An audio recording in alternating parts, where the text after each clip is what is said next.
Hello, thank you for listening to the Moist Boys Reviews. This is Josh. I just wanted to take a moment to tell you about the Anchor.fm app. If you haven't heard about Anchor, it's the easiest way to make a podcast. Let me explain. It's free. There's creation tools that allow you to record and edit your podcast right from your phone or computer. Anchor will distribute your podcast for you so you can be heard on Spotify, Apple Podcast, and many more. You can make money from your podcast with no minimum listenership. It's everything you need to make a podcast in one place. Download the free Anchor app or go to anchor.fm to get started.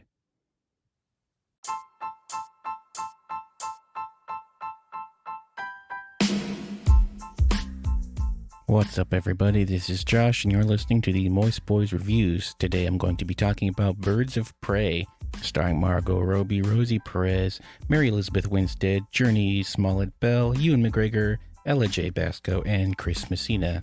The film was directed by Kathy Yan, written by Christina Hodson. If you loved Deadpool, then you'll probably like this film because there are very similar aspects to both of these films. As far as structure goes, it's very much built in the same way where the film is built around the recollections of the main character. The film is narrated by Harley Quinn, who I will be referring to as Harley Quinn from here on out because I think I might have pronounced her name wrong and I'm not sure how to pronounce it, so I'm going to go with this one. There are some aspects of this film that I did enjoy. I think it moves along briskly enough. I think the performances overall are fine. There are very few times when I was greatly displeased by the film. On the other hand, there's a lot of derivativeness in this film. As I mentioned before, there are a lot of similarities with Deadpool. So if you've seen Deadpool, you've kind of seen some of what this film has to offer. I don't think it's entirely without merit, though. I think it is entertaining enough as far as the performances go. I think this is a kind of a step down for Margot Robbie, whatever. I'm going to get it wrong every time, so forewarned. I think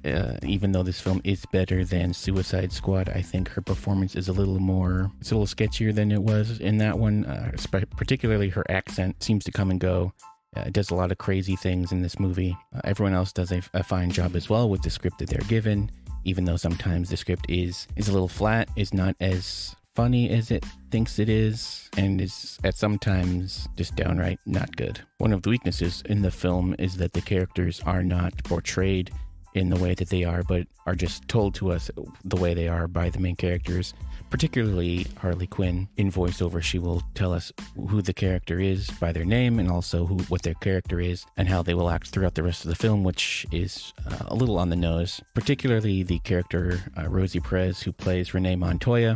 One of the quote-unquote running jokes in the film is that she talks like a bad 80s cop. At this point, we're about 30 years of parodying 80s cop movies, and this film, just instead of doing that, just comes right out and says that it's a parody of an 80s cop character, which is not particularly hilarious. I think the one character that does escape this is Mary Elizabeth Winstead's character, Huntress. Part of the reason for that is that she is not in it enough to have the characters do that. She does get to portray her character in a way that tells us who she is, rather than just having the character straight up say that this is who the character is. Overall, I think there are two weaknesses of this film. One is that the tone can swing wildly back and forth, and it's fairly inconsistent throughout the film. It tries to be funny and horrifying sometimes at the same time, which doesn't particularly work with me. Your mileage might differ on that, though. One of the big negatives for me are the fight scenes.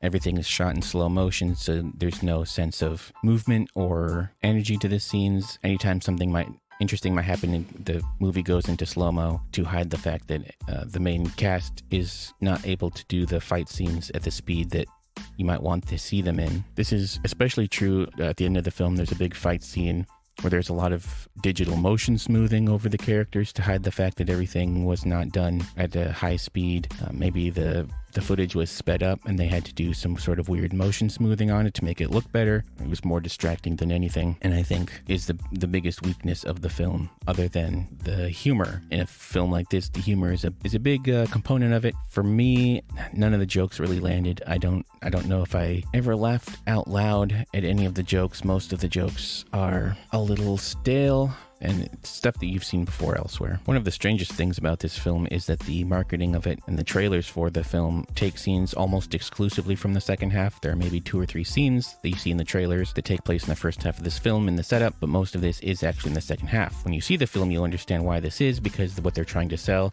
is not actually what the movie is, which I think is another one of the weaknesses. I don't think it's a spoiler to say that one of the selling points of this film is seeing the characters teaming up together and fighting together, but if that's what you were looking for, then you will be kind of disappointed. There is a severe lack of interaction between all these characters, which I think is what you want to see, and it's where the movie really starts to pick up. Overall, I think this film is fine. There are definitely worse times you will have in theaters this year. Overall, I am going to give Birds of Prey 6 Clooney's out of 10. Thank you for listening to the Moist Boys Reviews. Please check out the Moist Boys podcast for more great content, as well as the After Show podcast. Thank you for listening, and we'll be back next time.